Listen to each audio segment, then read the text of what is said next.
culinary / restaurant entrepreneurship students. It's Mrs. Evander, and my niece Sydney is going to be assisting me today as we create one of our challenges that I gave you earlier this week.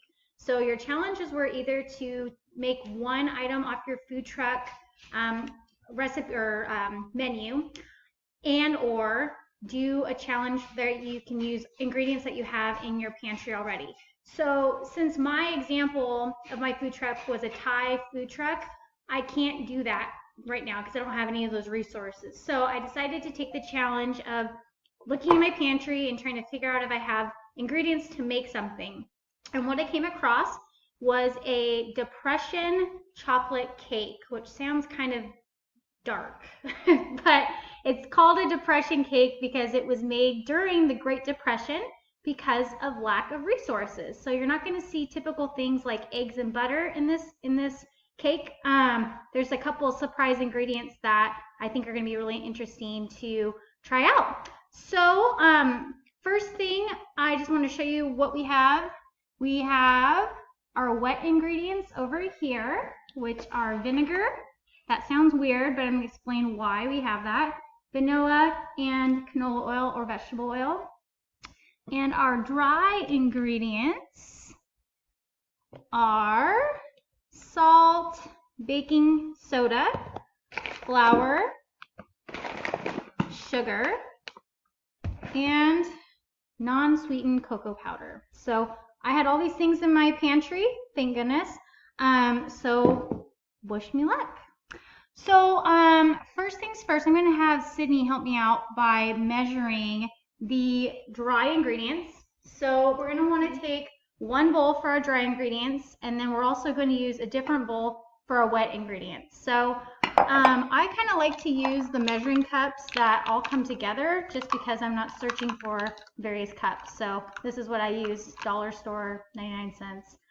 Works pretty good. So go ahead, Sydney. The first thing is we're going to have to combine. Hold on, I got to get my recipe up.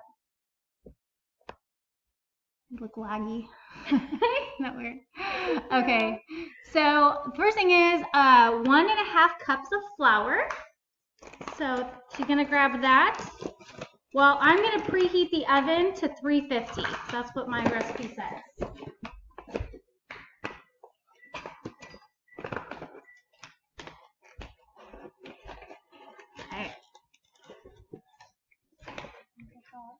Oh, perfect. And that's a good technique. So what Sydney's using is a knife also, because that makes it really even. Because whenever you're working with baking, when you're baking anything, it's actually really important that you follow the recipe to a T, because this is chemistry. Okay, this is just a little example of some reactions that are going to happen when you mix different ingredients together to create something.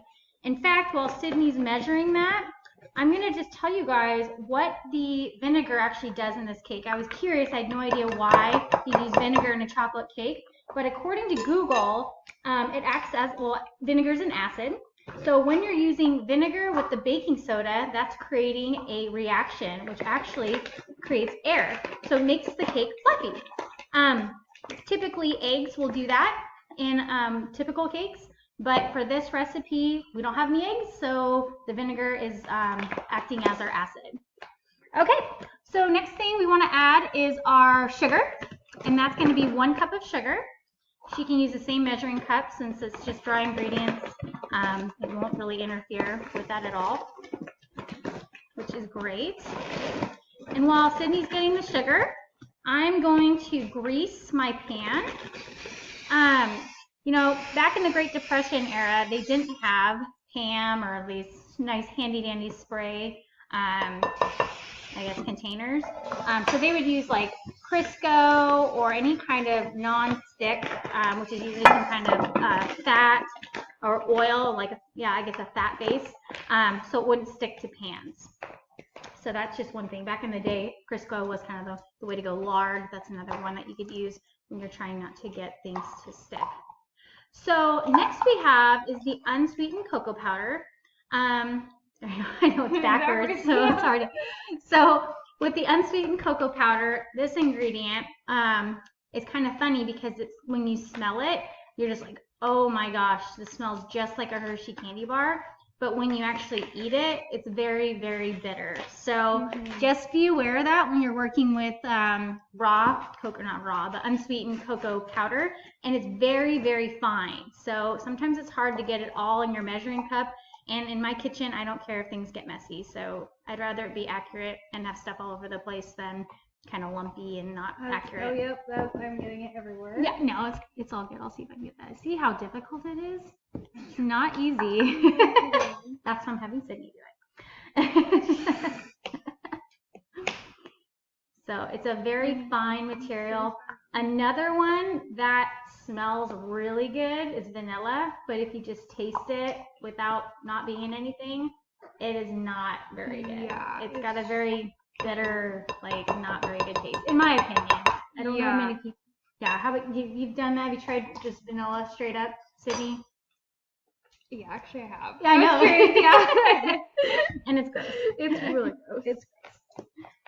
Awesome. So we have our cocoa powder, our sugar, and our flour in our dry ingredients bowl. Now we need to also add salt and baking soda. So we're gonna add a half a teaspoon of salt. And any kind of salt will work. This happens to be pure sea salt because I just had this in my thing. It's a great deal at Costco because it's the best buy. But you can use any over-the-counter salt. And back in the Depression era, that's exactly what they were using. Regular, just salt. And, you know, it actually balances out the sweetness since there is a whole cup of sugar in this dish. And then the vanilla is also going to add that nice, warm, sweet taste to it. Perfect. And then 1 teaspoon of baking soda, which is going to be our ingredient with the vinegar that's going to make this thing nice and fluffy. Okay. Now while Sydney's doing that, I'm going to grab a couple mixing spoons. Find 1 or 2. I might have it in here. Excellent.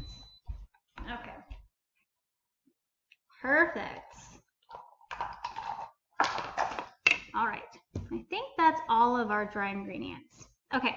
So now what we're going to do, I'm going to have Sydney mix this all up, get it nice and combined.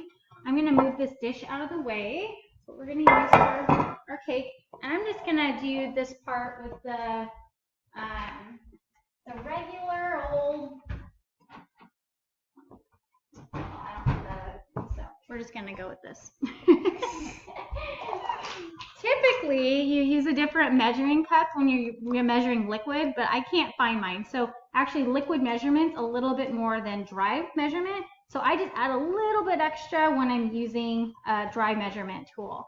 So what we're going to do is I'm going to add what am I looking for? 1 teaspoon of vanilla or vinegar. Okay, so I'm going to grab my teaspoon. It's not too much. I can see why they use this. I actually like the smell of vinegar. Really? Yeah, a lot of people don't. The reason why I have such a big jug of vinegar, I'm sure you guys are all very curious. You can use this to clean. It's an awesome cleaning agent. If you're ever like cleaning out a Keurig or you just want to wipe something down, I know it sounds weird, or you have mold problem, you can put that in a spray bottle and it will actually kill the mold. So just keep that in mind. The next thing is vanilla. So this is going to smell really good. So again, 1 teaspoon of vanilla. Oh my gosh, I used a tablespoon, not a teaspoon of vinegar. Oops. We'll see how it turns out. Extra fluffy. That's right. Maybe you should add some baking soda. I'm going to add a little bit more vanilla to counteract that. We'll see. And then a 1/3 cup of olive oil, or not olive oil, vegetable oil. See if I can get my measurement cups like right. Okay. A little bit extra, so this is dry measurement. And 1 cup of water. So just regular old tap water, doesn't have to be fancy. Okay.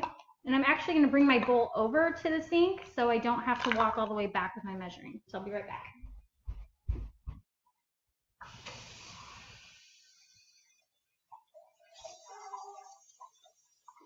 All right.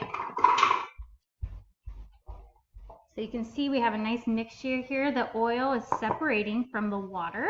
So if you ever want to make a cool lava lamp, all you have to do is put food coloring in water and then add olive oil and shake it up, and it looks kind of cool.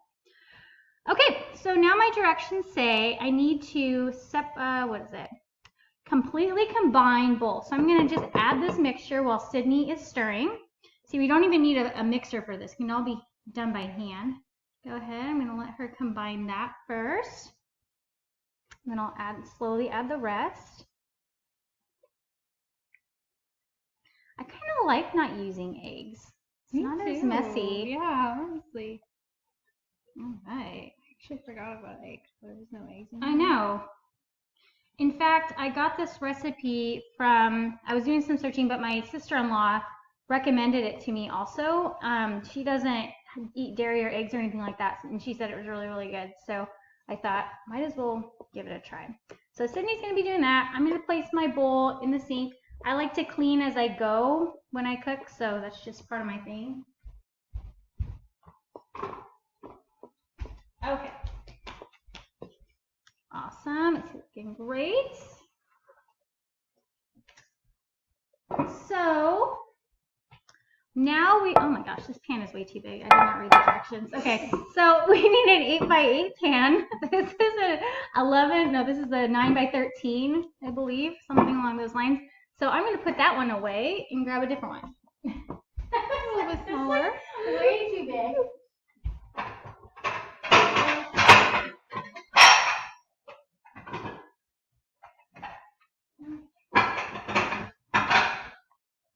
All right. So, better pan. I was going to say this batter does not look like it's going to fill that pan. Okay. Nicely greased. That looks perfect. And what we're going to do now is, think it looks good combined enough? Yeah, I think so. I think so too. We'll just show it really quick. It looks really glossy, which is kind of cool. Again. Usually, perfect, as it spells on the computer. Usually when you use butter, it makes the batter look really glossy. So I think the oil and all that working together is giving it the same effect. So go ahead, dump it in there. Awesome. Try not to drop it. I know, it's kind of awkward just getting it all in there. And it looks like it's going to only be 30 to 35 minutes to bake the cake. There is a frosting recipe that goes with this, but I thought I had frosting. Oh! I'm going to cheat because I already have this in my pantry. So I'm actually going to use just the regular old frosting. But the other, it looks really good. Powdered sugar, butter, cocoa powder, milk or cream, and vanilla. So I do have all those ingredients too. But I only have so much memory on my computer, so I think our video would go a little too long. So we're going to do a little cheat and use what else I have in my pantry. Oh my gosh, looks delish. Smells good too. So good. All right, so this is going in the oven